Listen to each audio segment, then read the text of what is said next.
नागपूरच्या भाजपच्या गोटातून अतिशय मोठी बातमी समोर आली आहे। मुख्यमंत्र्यांच्या गृह जिल्ह्यात म्हणजे नागपुरात आयोजित एका कार्यक्रमात तब्बल 40 भाजप नगरसेवकांनी दांडी मारली। आता या नगरसेवकांना नोटीस बजावण्यात येणार असल्याची माहिती महानगरपालिकेचे सत्तापक्ष नेते बाल्या बोरकर यांनी दिली आहे। नागपुरातील कविवर्य सुरेश भट सभागृहात दिव्यांगांना साहित्य वाटप शिबिराचा समारोप मुख्यमंत्र्यांच्या हस्ते पार पडला। या कार्यक्रमात भाजपच्या 110 नगरसेवकांनी उपस्थित राहणं अपेक्षित होतं।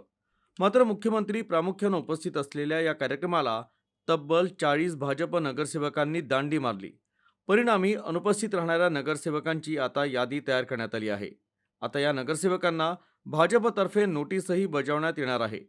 तर अनुपस्थितीचं कारण स्पष्ट करण्याच्या सूचना या नोटीसमधून देण्यात येणार आहे।